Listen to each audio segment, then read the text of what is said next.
हम आ गए अर्पण जी।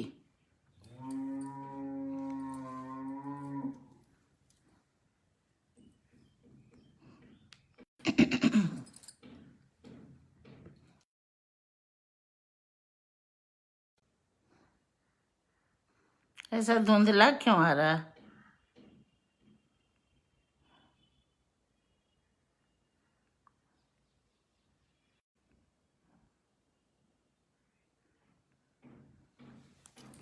अर्पण जी,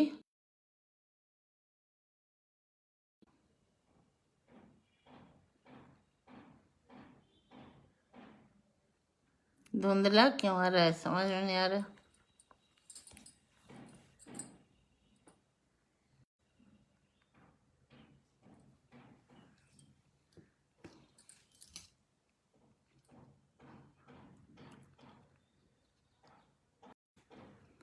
बातचीत मैं शुरू करूं?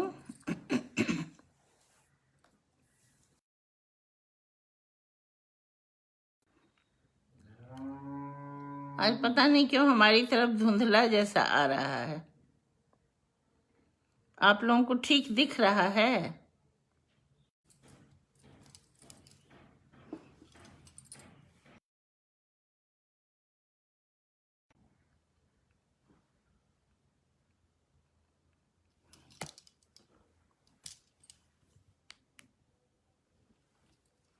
हाँ लगा। अरे भाई,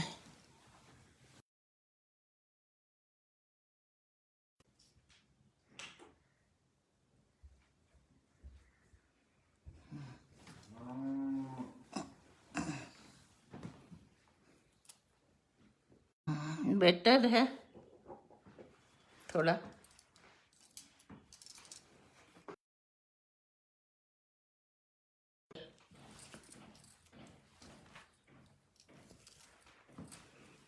तो मैं बातचीत शुरू करूं क्या? हाँ दिख रहा है तो फिर ठीक ही है, किसी कारण से धुंधला होगा तो हम थोड़ी देर में बातचीत शुरू करेंगे।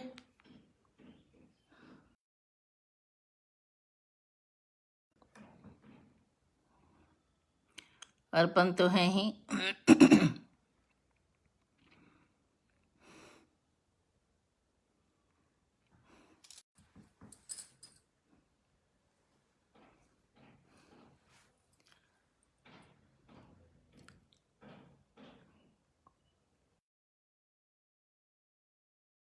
को खूब ठीक से तो पता नहीं है, पता नहीं कुछ दब गया होगा तो कुछ धुंधला हो गया होगा, तो भी कोई बात नहीं, जो है सो है, अब शुरू कर सकते हैं।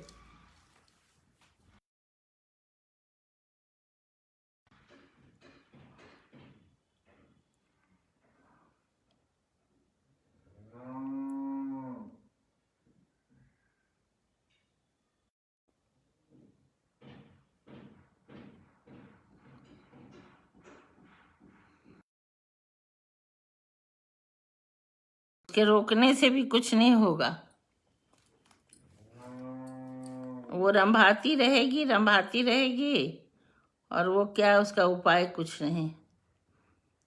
तो हम जो लोग हैं और पटना में रहने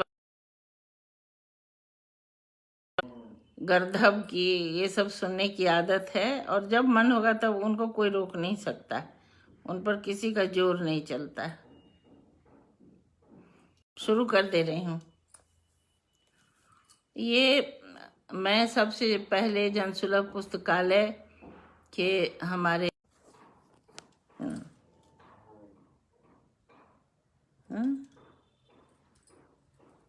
तो मैं ये कहना चाहती हूँ कि पहली बार जो इन्होंने हमारा बातचीत हमसे उन्होंने की थी, वो इसलिए उसमें मैंने उपन्यासों पर हमारी बातचीत करने का इनका सिलसिला है, और पर डॉक्यूमेंटेशन करने के लिए ये काम जो किया है स्वतः बहुत ही आसान तरीके से एक पहले मैंने अपने पहले हिंदी उपन्यास फागुन के बाद पर बातचीत की थी। इससे पहले तो फागुन के बाद पर जो हमने बात से अगली कड़ी मैंने आपको कहा था, और फागुन के बाद का मैंने अंत पढ़ के भी तब तक लोग गांव में और अपने इलाके में थे। उस इलाके से अब जब 1957 के पटना आए या दिल्ली गए, जो भी चुनाव हुए,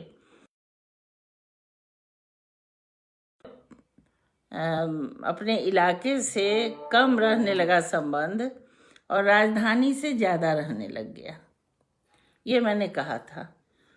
तो जीवन भर बिहार में रही और बिहार की राजधानी पटना में,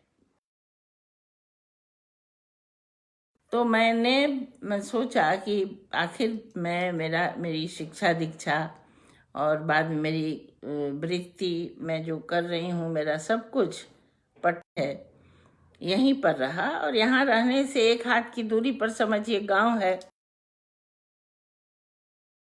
हमारे लिए ये सबसे ज़्यादा सुविधाजनक रहा।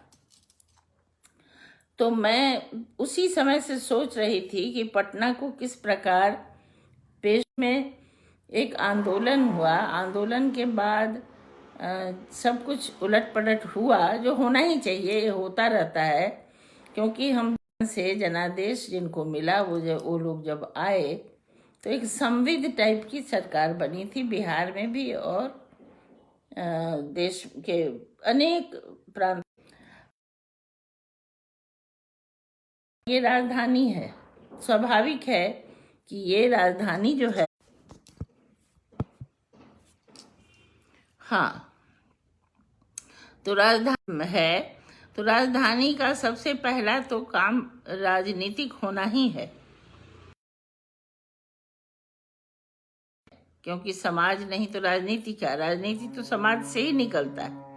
और उसके अलावा यही वो स्थान है जहाँ सबसे पहला विश्वविद्यालय है बिहार में, साधन पहले ही से यहाँ पर विद्यमान है, ये यही है हमारी है पटना। उसको अब मुझे केंद्रित करना था, क्योंकि हमारे गांव के लोग जो इलेक्शन जीत के आए और गांव के लिए लोग के जो निर्देशन देंगे, जो शासन प्रशासन करेंगे, उसकी बागडोर हमारा पटना क्या है, कैसा है। इसीलिए मैंने पटना को केंद्र में रख के ये उपन्यास लिखा, रत्नारे नयन। रत्नारे नयन में पटना को का व्यक्तित्वीकरण है, पर्सोनिफाई किया गया है। पटना पात्र है, वही पटना ही इसका नायक है। तो उस नायक की पूरे मतलब उसकी रचना संरचना थी और उसका विकास मैंने रत्नारे नयन लिखा। लेकिन मुझे लग रहा है कि ठीक से देखने के लिए ठीक है। 1953-54 में मैं यहाँ आई, 52-53 में मैं यहाँ आ गई स्कूल में। लेकिन उससे तो कुछ पटना से हमको कुछ खास मतलब रहा नहीं, सिवाय इसके कि गोलघर और गांधी मैदान जो था, समझदारी नहीं थी। उसके बाद भी हम बन के आ गए यहाँ पर 1907 पढ़ने। उसके बाद फिर तो बीच में कुछ दिन नहीं रहे और बाकी समय हम पटना में हैं तो आज तक हैं। इतना तो है, लेकिन इतने ही हमने उसके अलावे भी बहुत सारे इतिहास हैं। चूंकि मैं इतिहास की व्यक्ति हूँ तो इतिहास की ओर मेरा ध्यान जाता है। प्रभा मिश्रा हैं और हमारी पहले से मीरा जी हैं और रश्मि है। तो ये इतिहास की मैं हूँ भी और ऐतिहासिक दृष्टि भी मेरी इसलिए कहीं भी पड़ती है। तो जब पटना का व्यक्तित्व दृष्टि जाती है, लेकिन मैं लेखक हूँ तो लेखक एक दृष्टा होता है। सृष्टा होने के पहले वो दृष्टा होता है, और दृष्टा होने में कायांतरण तो होता है, या किसी के रूप में कायांतरण हो जाता है दृष्टा और सृष्टा। नारे नयन नाम है, उसका सीधा सीधा अर्थ यही है कि पटन देवी, पटना की देवी है पटन देवी, जिन है कि वो कब से यहाँ है, जब से पटना को अजात शत्रु ने कि यहाँ पर हमको बनाना चाहिए एक कोई ना कोई किला, जहाँ से हम वैशाली पर नज़र रख सकें और उनको अपने राज्य में मिला सकें, क्योंकि ये भी जो पहला राजतंत्र हुआ है भारत देश में ही बना, यही मतलब यही है साम्राज्य। तो तो फिर ठीक है, ये है 6th सेंचुरी BC से नहीं ले आए, तो उस समय से लेके कौन देख रहा था लगातार? सिर्फ एक थी जो देवी थी, पटन देवी। कथा है कि के सती को लेकर के, उनके जले हुए शरीर को लेके जो नृत्य करते हैं तांडव, तो उसमें उनका अनेक अंग अनेक स्थान पर गिरा, जिसके कारण वहां पर जो भी पट उनके पटना में गिरा पट, तो इसीलिए इसको पट्टन देवी यहाँ पर हुई। तो वो पटन देवी हैं हमारे यहाँ, छोटी पटन देवी, बड़ी पटन देवी। तो मैं पटन देवी को ही दृष्टा बनाया है, वही है जो उस दिन से लेके आज नयन रत्नारे हैं।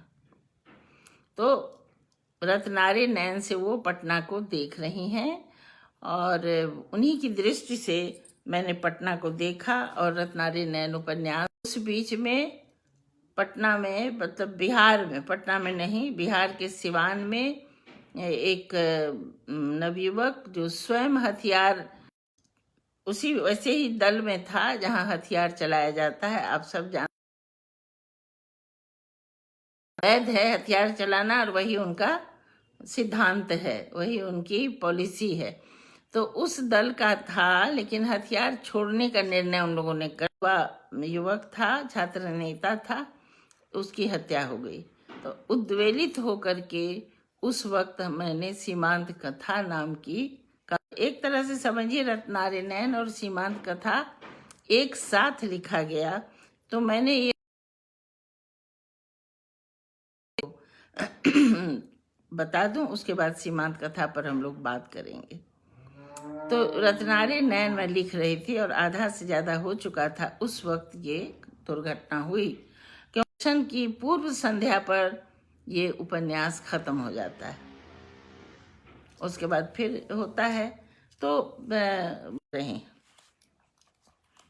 पटना का, मैं आपको जो पटना में नहीं है या जिन्होंने पटना को नहीं देखा, या अगर देख तो एयरपोर्ट से, हवाई अड्डे से लेकर के और आती हूँ कि पटना पटना सिटी है दरअसल में।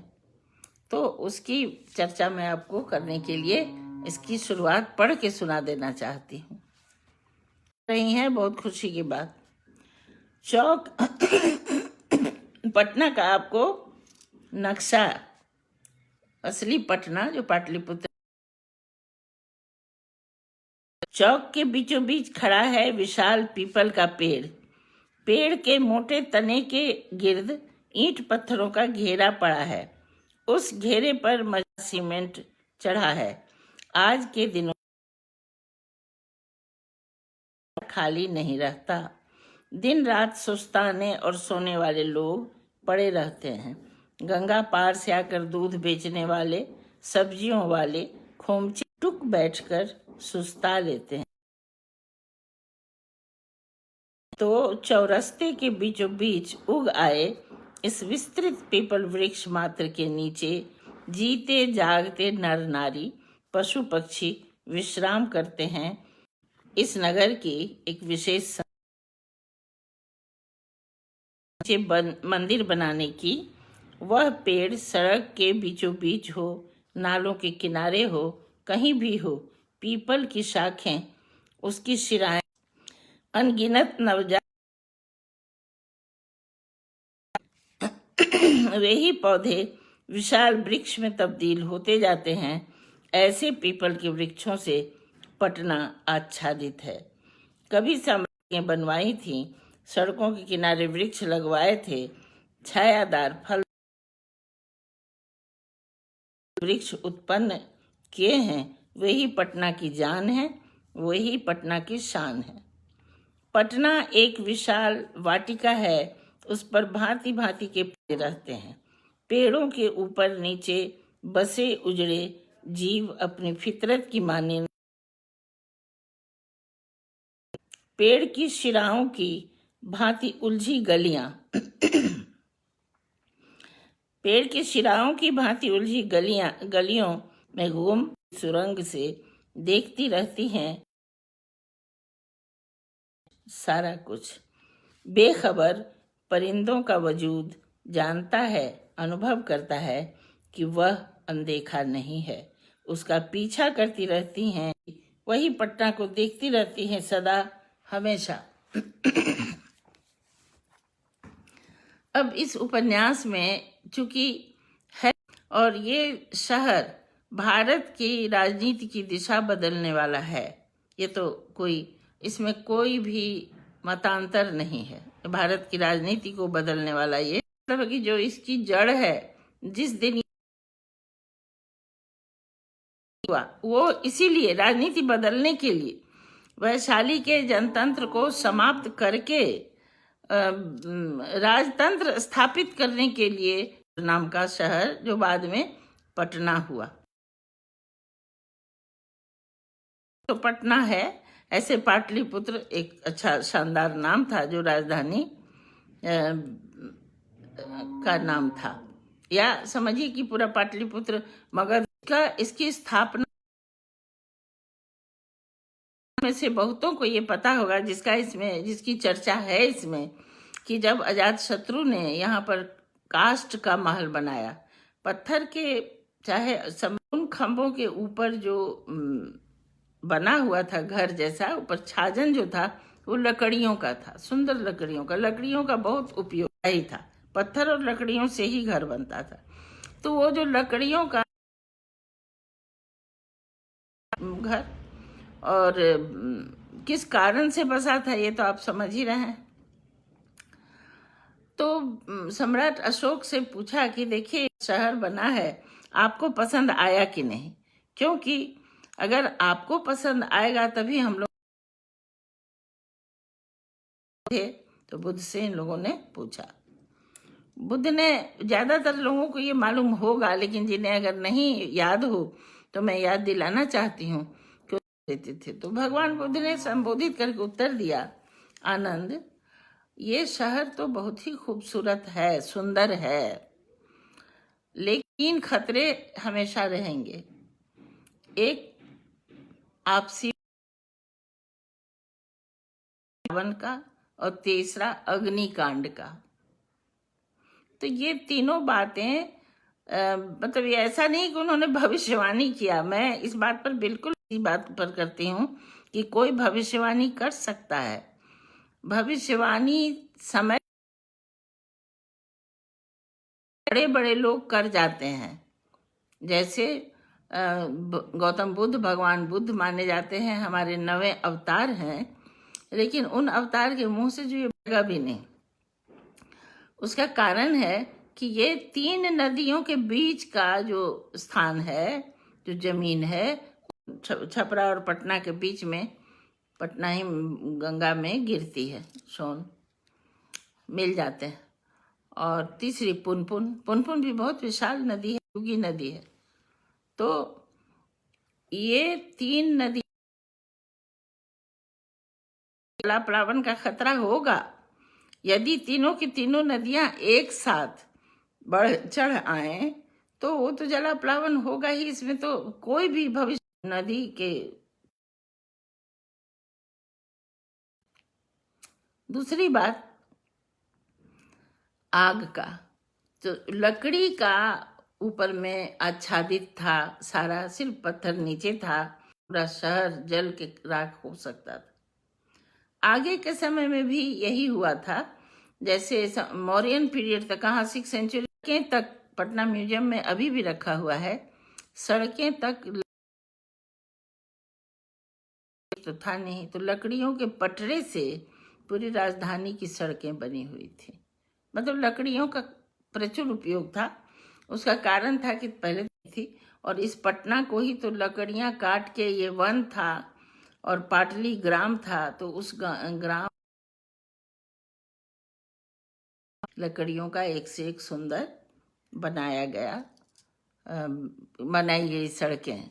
तो किसी के भी मन में ये भाव आ सकता था कि जब चारों तरफ लकड़ियां ही हैं तो एक चिंगारी छू जाएगी तो पूरा शहर जल जाएगा, तो आग का खतरा था। और तीसरा जो जनता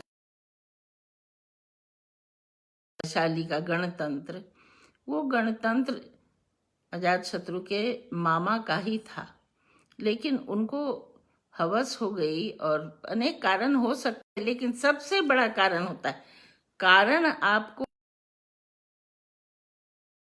के अनुसार कारण आप ढूंढ लेते हैं। तो उनका विचार और स्वभाव ऐसा रहा होगा कि राजतंत्र की स्थापना वो करेंगे, उन्होंने किया। तो राजतंत्र की स्थापना करने के लिए उन्होंने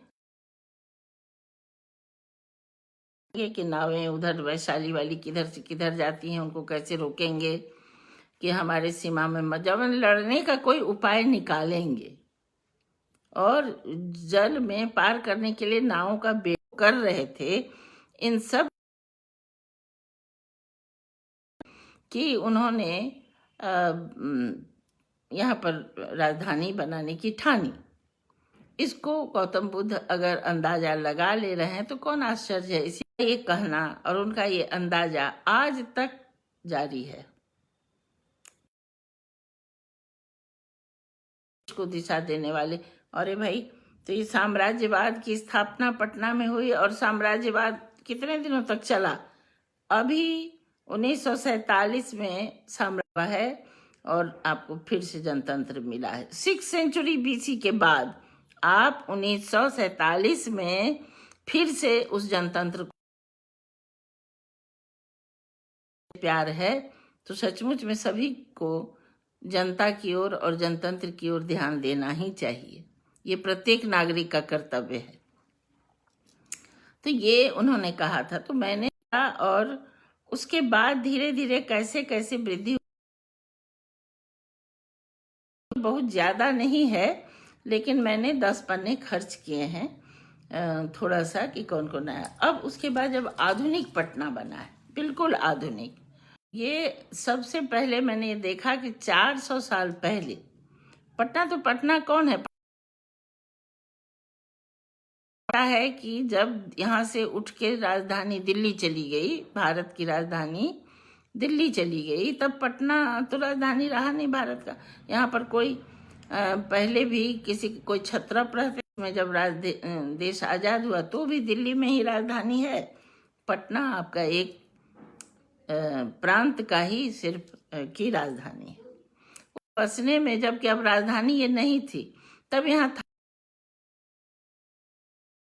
बचे खुचे जो आए थे नवाब ववाब वगैरह के घर के लोग, यहाँ के बासिंदे, मूल बासिंदे जो गांव या फिर जो यहाँ पर काम करते हुए रह गए थे वो।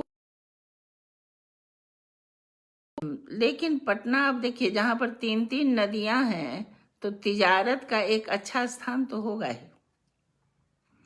तो इस तिजारत के अच्छे स्थान से तिजारती लोग आने जाने लगे, और वो जो आने जाने लगे उसमें अब बनाने वाले कौन है? अत्यंत आधुनिक पटना, जो कि पटना में सिर्फ एक सूबेदार की राजधानी है, उसके बाद कौन बनाने वाले हैं? या विभिन्न प्रकार के लोग यहाँ आए। तो इसमें सबसे बड़ा अहम रोल है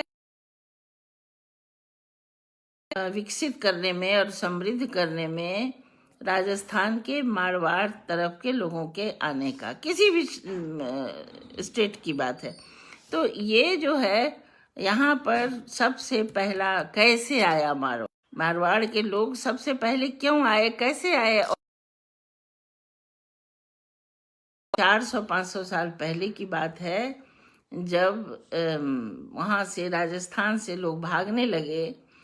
महाराणा प्रताप या महाराणा प्रताप के बाद जो भागने लगे लोग वहाँ से, तो अनेक रास्तों से भागे,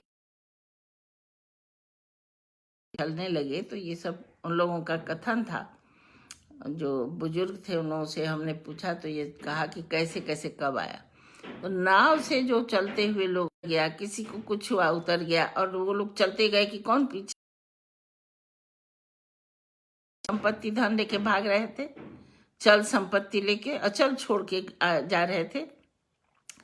ऐसी अवस्था में एक जो मारवाड़ी है जिसकी पत्नी, और वो यहाँ पर बस गई। ये पहला मारवाड़ी का कदम था राजस्थानी का। क्रम में यहाँ रुक गए। अंत तो नेपाल जाके ही हुआ। जो आपको पता होगा कि नेपाल के जो राजा थे कुछ दिन पहले तक, जिनका खानदान चल रहा था, राजा राणा और दूसरे शाह, इन राजस्थान ही थी, वहीं से वो लोग आ रहे थे। और उन्हीं के साथ जो लोग आ रहे थे, जगह जगह उनको उतरना पड़ा। तो एक स्थान ये भी था जहाँ उतरे, और वही पहले व्यक्ति उतरे। इसी तरह बंगाल के जो लोग आए, सो पहले बंगाल में नहीं, उसके बहुत पहले राजा के यहाँ जरूरत थी कि भाई हमको, राजा या नवाब जो भी थे, उनको जरूरत। उन्होंने सुना कि बंगाल के सुनार बहुत खूबसूरत गहना बनाते हैं और थोड़ा दूसरी तरह का बनाते हैं। तो बंगाल, उसमें बंगाल के सुनार, सबसे पहले बंगाली वो आए जो सुनार थे। और सुनार आए तो उनको यहाँ पर बसने के लिए नाव पर चढ़ के आए, लेकिन नाव नहीं, वो बनाने जो लगे तो अंत ही नहीं हुआ। तो फिर धीरे धीरे उनके परिवार, और उनको यहाँ पर पटना में एक विख्यात खजांची रोड है, वो उन्हीं का आश्रय था। जो उन्हें, जो भी राजा या नवाब थे, उन्होंने उनको वो जमीन दी, घर गए। वहीं उसी में एक लेन है जिसका नाम है स्वर्णासन लेन। तो ये स्वर्णासन लेन मतलब सुन्यारों का ही, वो बाद में पढ़े लिखे गुप्ता वगैरह वो लोग थे, और हैं ही, अभी भी हैं उनका पंडिता है उनके। और माने ये मारवाड़ी और बंगाली कैसे आए, ऐसे ही धीरे धीरे कौन कौन हमारे पटना को गुलजार करने आए, जो स्थायी रूप से पटना वाले हो गए। जो अवधिया लोग हैं, धोबी हैं, नाऊ हैं और यादव हैं। उसके अतिरिक्त जो मुस्लिम अन्य जगहों पर, भोजपुर में सारे लोग भोजपुरी बोलते हैं, मिथिला में सारे लोग मैथिली बोलते हैं। इसी तरह मगध के पुराने लोग मगही ही बोलते हैं, और वो पाली और सब बोलते हैं अपने, लेकिन मगही एक कॉमन लैंग्वेज यहाँ है। यहाँ के बारे में कोई बहुत ज़्यादा लिखा नहीं गया है, लिखता भी नहीं है, लेकिन ये नहीं है। मेरी दृष्टि, चूंकि मैं आमतौर पर ग्रामीण कथा लेखिका हूँ, तो पटना में जो गांव की तरफ से शुरू होता है बढ़ना, नीचे से ऊपर, और पटना के लोग बड़े कूल होते हैं। पटना के लोग खास करके, इसमें भी मैंने चर्चा की कि बहुत कूल होते हैं। इतना कूल कहीं का आदमी नहीं आपको दिखेगा। वो कुछ अपने लिए मांगेगा नहीं आपसे, कोई उसका डिमांड नहीं है। आपका उनका जो, पता नहीं क्यों राजा वाली प्रवृत्ति उनकी, बहुत कूल होते हैं पटना के। तो ये सब मैं उन लोगों को कई बार कहती भी हूँ कि आप लोग उत्तेजित क्यों नहीं होते हैं, आप लोगों को कुछ करना चाहिए। तो वो लोग हंस के रह जाते हैं। ये हमारी एक क्या हुआ, थोड़ा बहुत लिखने के बाद तो 2-3 परिवारों की कहानियाँ हैं, स्वाभाविक है जो होगा। और एक परिवार की लड़की सबसे पहले शुरू है, ये सब तो होता ही रहता है, तो वो हो जाती है। लेकिन बलात्कृत होने के बाद उसको उस लड़की को कोशिश करता है बचाने की, उसके सम्मान की रक्षा की, क्योंकि उसके पिता नहीं है, माता नहीं है, दादी के साथ वो पलती है।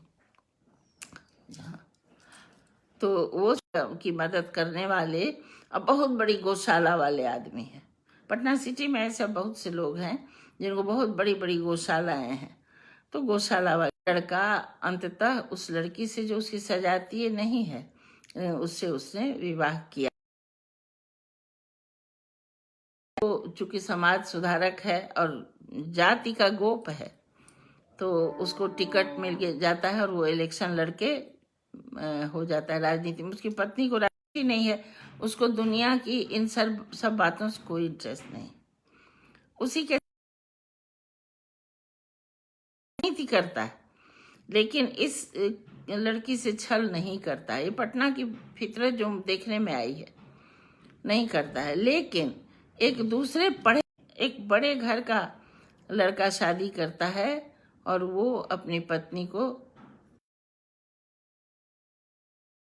ऐसा है कि जो मुखौटे वाले लोग हैं वो और भी शहरों में होगा, लेकिन यहाँ भी मैंने देखा कि जो मुखौटे वाले लोग हैं, अभिजात का मुखौटा, अंदर सच्चाई कम है। लेकिन जो सीधा साधा वो राजनीति में चला जाता है। राजनेताओं में भी ऐसा देखने में हमको मिला है कि चाहे वो और जो भी करें, वो जिसका हाथ पकड़ता है उसके प्रति दूसरी तरफ वो जो कर रहे हैं। तो ये हमारे लड़की को प्रोटेक्शन भी देता है और उससे विवाह भी करता है और अंत तक निर्वाह करने की कोशिश भी करता है। लेकिन जब एक बार वो नेता हो गया तो बहुत बुरी तरह से जकड़, उसका मित्र है मुस्लिम लड़का, और ये छोटे लड़के लोग हैं जो साधारण लोग थे, तो सब दोस्त हैं। तो वो हमेशा उसको कह रहा है कि देखो क्या हो रहा है, तुम उसमें भाभी को नहीं पसंद है। लेकिन भाभी को नहीं पसंद होने से क्या होगा, अब तो आप राजनीति में, आपको जो पहले के खेले खाए अघाए नेता हैं वो अपनी जमात में शामिल करने के लिए सब कुछ करेंगे। उसी के साथ साथ जो अधिकारी गण हैं, जब आप नेता बने हैं तो अधिकारियों वो भी आपको बहुत सारी बातें सिखा देंगे जो आपको नहीं मालूम था। जिस बात के लिए आप एक सामान्य जन की तरह, एक जनता की तरह कर लेते थे, आज वो जो कहते हैं। और आपको अपने इलाके में सड़क बनवानी है तो नल लगवाना है तो शौचालय बनो, तरह तरह की जो बातें हैं जो हो बहुत सारे समझौते करने पड़ते हैं। ये जनता और नेता का फर्क है जो मैंने इसमें दिखाने की चेष्टा की है कि जब जनता होते हैं तब आपके पास कैसी कैसी व्यवस्थाएं आती हैं सामने में। नेता में के पास भी व्यवस्थाएं हैं, ये बात। उसके अलावा मैंने यहाँ पर की हैं जो पटना ही है, हमारे वो जो थी हमारी काली हिजड़ा, वो खड़ी हुई थी और काफ़ी सारा वोट उनको आया। ऐसा था नहीं था कि वोट नहीं आया। और उसके बाद वो उन्होंने वार्ड कमिश्नर हुई वगैरह हुई। बात है कि वो खड़ी हुई, ये पटना की बात है जो दूसरे कहीं जगह से पहले बिहार में, पटना में वो खड़ी हुई। बिहार बहुत सारी होता है ये सब काम। ये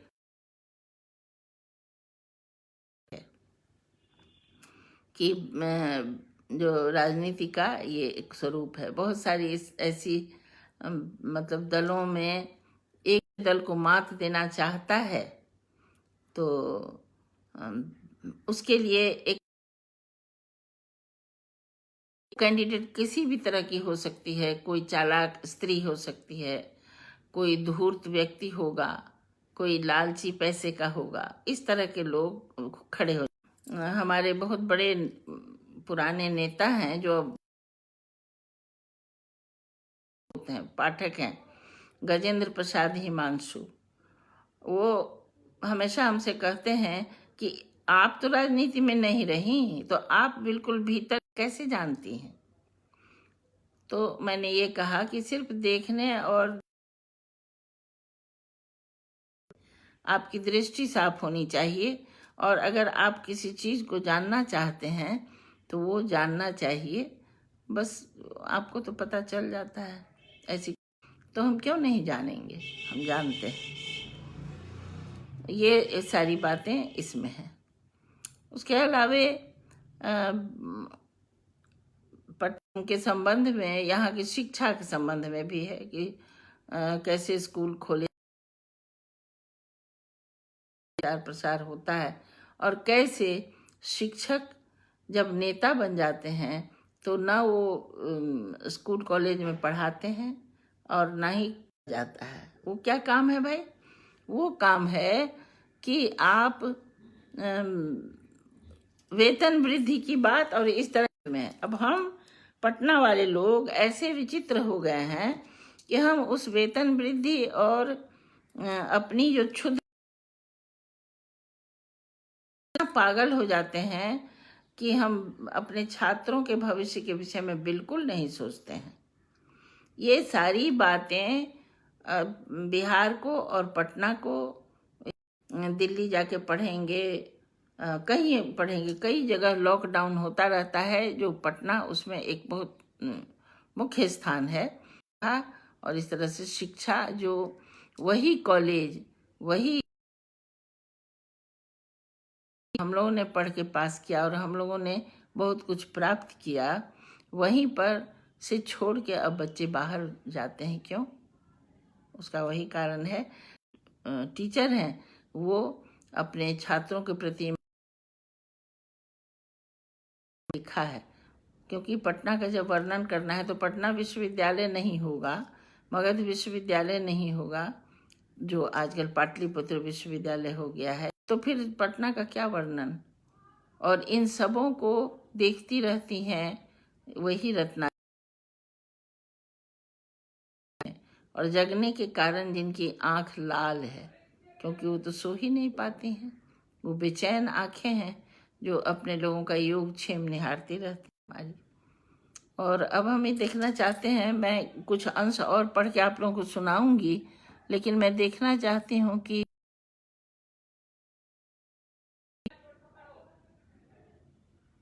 कौन कौन है भाई। शाइस्ता है, रजनी गुप्त हैं, सुप्रीता वात्स्यायन, चंद्रबाला, किरण सिंह, पूनम सिंह। हाँ, चेहरा धुंधला आ रहा है पूनम, ये हमको भी लग रहा है कि इसमें क्या हुआ। देखते हैं अब हम इसके बाद। ज्योतिष जोशी देख रहे हैं,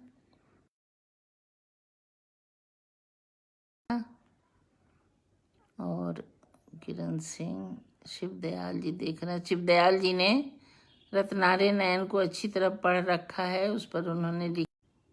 प्रज्ञा, दिव्या शुक्ला देख रही हैं,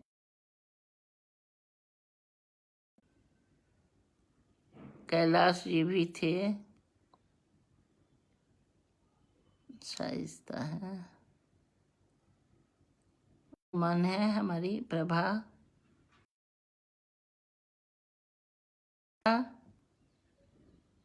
प्रश्न नहीं पूछा है, तो मैं अपनी ओर से पता नहीं कुछ गड़बड़ हो गया, अपनी पोती हो क्या गया है, इसको ठीक कर दो।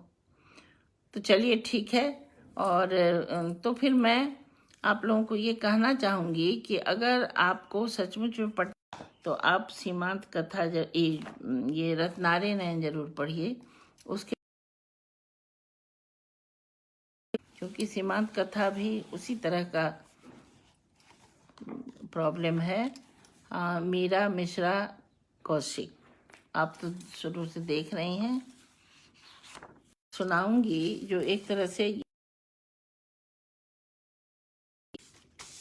अंतिम अंश है, एक तरह से वो मैं आप लोगों को सुनाऊंगी। आम चुनाव के 2 दिन बाकी हैं। ये सन 2 संध्या पर उपन्यास समाप्त है। इसके बाद अब सीमांत है, और उसके बाद की कहानी पानी पर लकीर है, मेरा उपन्यास, जिस उपन्यास में मैंने आज हुआ और उसमें जो 33% आरक्षण हुआ उस पर वो कहा, मतलब ये सामाजिक उपन्यास के लिहाज से मैं कह रही हूँ, या उसी के साथ राजनीति जोड़ के भी उसके, वो है गई झूलनी टूट, जो कि जब आरक्षण हुआ फिर भी स्त्रियों की स्थिति में कौन सी मतलब कोई उनकी नियति में कोई बदलाव नहीं हुआ। उसका कुछ उपाय होना चाहिए। हम लेखक लोग सिर्फ लिखेंगे उसी से तो नहीं होगा, क्या उपाय होना चाहिए सोचना होगा। तो मैं ये सन 2000 के बताती हूँ, याद दिलाती हूँ।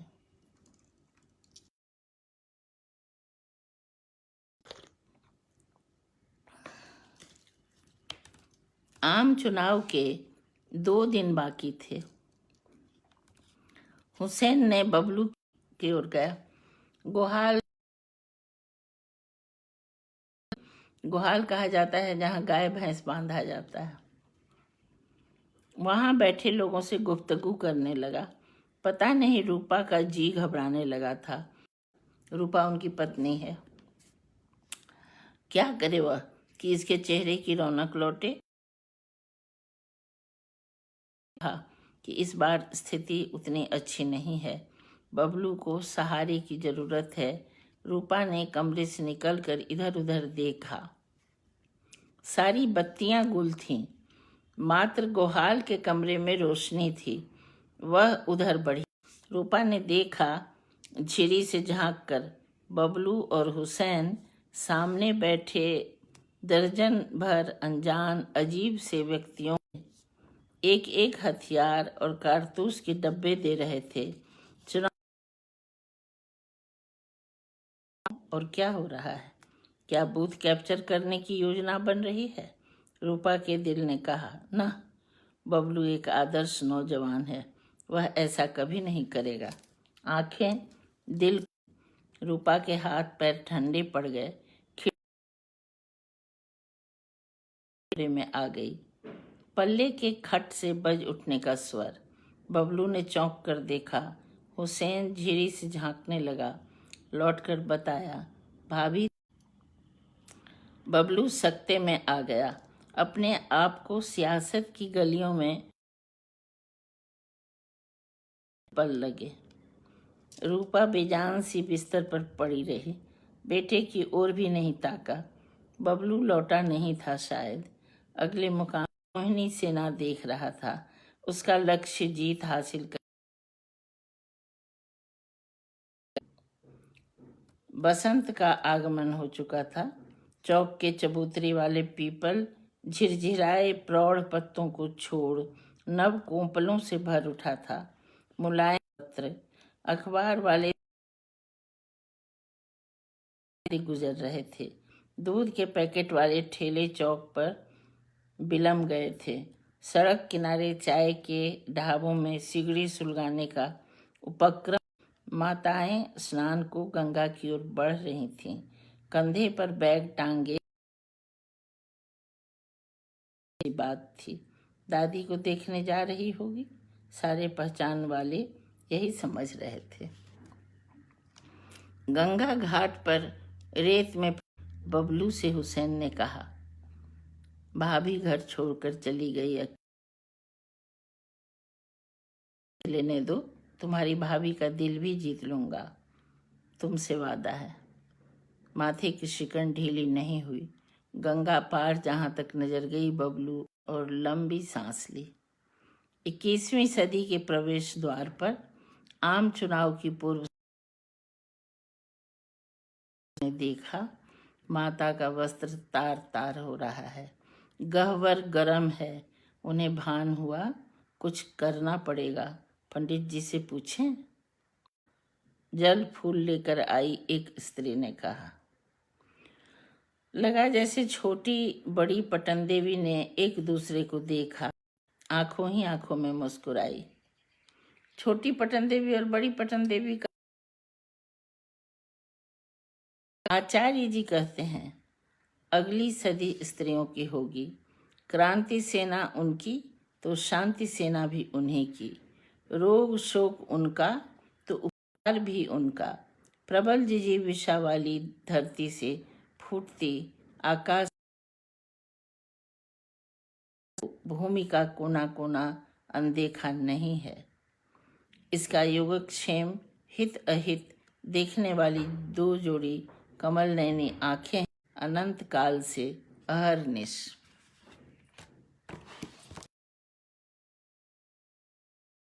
इसका अंतिम अंश है जिसमें मैंने स्पष्ट किया कि चुनाव जीतने के लिए क्या सब करते हैं। यह देखा, ये बहुत ही साधारण और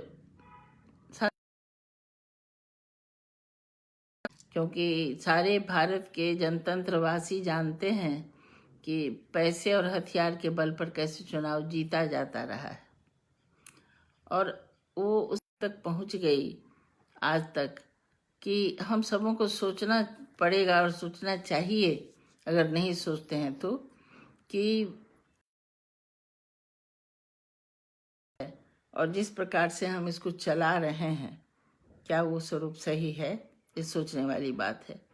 मैं अक्सर जब कोई राजनीतिक चिंता करती हूँ तो मेरे दिलो दिमाग में हमेशा देश के आज़ादी के समय का गांधी जी और गांधीवादियों या उनके विचार उठा और घर द्वार छोड़ के जो लोग बाहर आए, उन लोगों के जो सपने थे उनको याद करके ही कहती हूँ। मैं अभी जो चुनावी राजनीतियाँ चलती रहती हैं, मेरे दिलो दिमाग में अभी भी रास्ता वही है जो एक समय में अशोक ने अपनी जी ने कहा।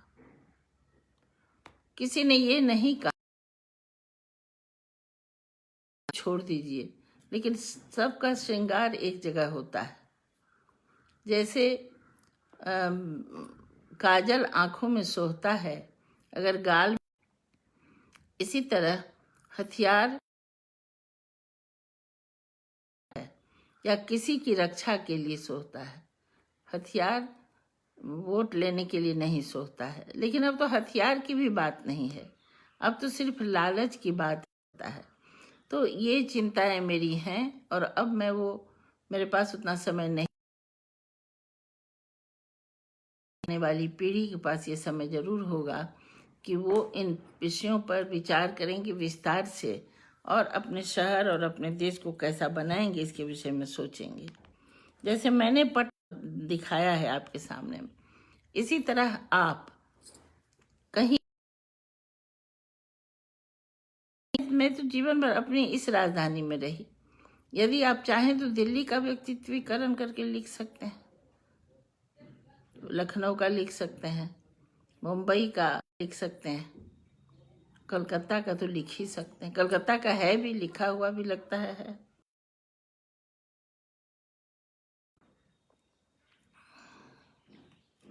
अब मुझे लग रहा है कि कौन कौन कोई बात, किसी ने कोई पूछा, कुछ भी नहीं है, तो मैं अपनी ओर से मैंने रत्नारे नयन का उद्देश्य आपको बताया, उसकी विषय वस्तु बताई, और कुछ अंश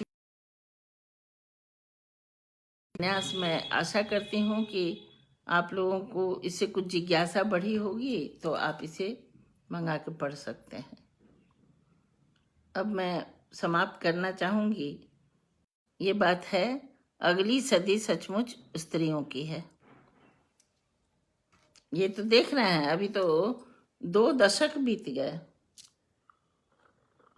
राजनीति के शीर्ष पर जरूर पहले ही राजनीति में और समाज में, लेखन में, सब में स्त्री है।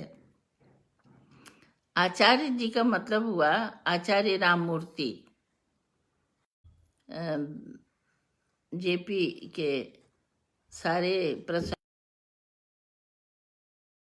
राममूर्ति से बहुत निकट थी और उन्होंने सचमुच एक शांति सेना बनाई थी महिलाओं की, और उन्होंने कहा था कि अगली सदी स्त्रियों की होगी।